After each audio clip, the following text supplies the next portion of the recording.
UK state. Jonathan Reynolds, thank you very much for your time this morning. Our panel was listening carefully to all that. Let's see what they made of it. We're joined now by the former Foreign Secretary, Sir Malcolm Rifkind, the former head of Channel 4 News, Dorothy Byrne, and the journalist and broadcaster, Kamal Ahmed. Malcolm Rifkind, what did you make of the American attack last night? Well, I think that it has a profound benefit, not just in terms of Israel's interests, but for the Middle East as a whole. Because what has not been mentioned in your programme so far, I don't criticise it, but it's not just the Israeli reaction. Every Arab state, every other country of the Middle East has been terrified at the possibility of Iran developing nuclear weapons. Not just because there is a traditional hostility between Iran and the Arab world, but because there was an assumption, and indeed a clear statement by Saudi Arabia, that if Iran ever did get nuclear weapons, Saudi Arabia would have to seek them. Turkey would contemplate it, Egypt would. We'd have an extraordinary amount of nuclear proliferation in what is already a very volatile region. So I think what the Americans have done, assuming they have been successful either in destroying Iran's nuclear capability or at the very least pushing it back very many, many years, that is something which actually contributes to peace and nuclear non-proliferation, not just for the benefit of Israel, but for the region as a whole and therefore for the world as a whole. I want to talk about the situation in the region as a whole a little later after we actually talk to our correspondents around the region. But Dorothy, do you think the Americans net have succeeded?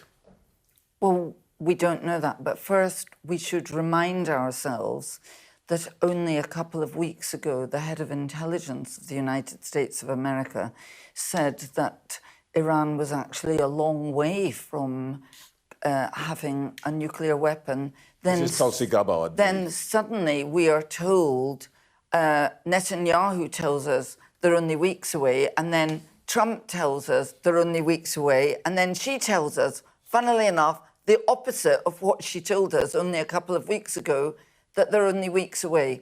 So if the justification for this attack was they were only weeks away, I'm afraid that isn't convincing. Secondly, we are told, he says these were precision strikes, spectacularly successful, totally obliterated. Lots of this is reminding many people in this country of what we were told when we first went to Iraq, what was going to happen in Afghanistan, what would happen in Libya. We are told that the overwhelming might and power of America will bring about a swift solution. This is the man who came in saying there would be no forever wars.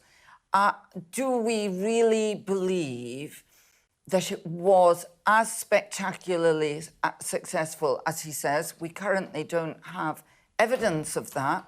But what I do notice is he has said there are many targets left. Hang on a minute, you've just told me you totally obliterated everything, and now you're saying there are many targets left. Not sure that one works. Come on. I was on your programme last year, the day that Bashar al-Assad fell in Syria. And if you think of how Benjamin Netanyahu has acted post the horrific attacks on October the 7th, many people thought he would fall after that. But since then, the ring of fire around Israel has been degraded. Syria is now under new leadership. He is now attacking Iran for whatever justification he can find, to a degree of success. Hamas and the appalling events in Gaza are still ongoing, and Hamas has been undermined hugely. The Houthis in Yemen. Net today, Netanyahu is a long way ahead of where many people thought he would be back after and leading into October the 7th, when he was almost before that overthrown in any case. And I think for Israel now and for Iran, the existential threat to Israel is reduced and the existential threat to the Iranian regime is increased. And what can Iran actually do? I was interested in Jonathan Reynolds saying the threats of terrorism, but are degraded. I want to come to all of that, terrorism, the regional situation, and so on. But Malcolm, just very quickly before we get to 9 o'clock, the timing of this. What did you make of that? Do you mean the specific timing of the attack last night? Yeah, well, why now? Why now? Why this weekend, as it Well, were? for several reasons. I think, first of all, the Americans came to the conclusion that Fordo, which is the bunker-busting target, they knew they were the only people who could destroy it. And the Israelis would continue to aim their weaponry at other but less important targets. I think Trump wanted to take the satisfaction, and he's entitled to this, of saying that if he has destroyed the nuclear capability, or at the very least we know, severely degraded, because the Iranians are claiming they've taken some of the material inside Fordo, they got it out yesterday or the day before. Even if they've got that, they have no highly protected sites that could not be taken out either by the Israelis or the Americans very easily. So the world is a safer place than, frankly, I thought it was going to be 24 hours ago. Okay. It is just coming up to 9 o'clock, I think. You're watching Sunday Morning with Trevor Phillips.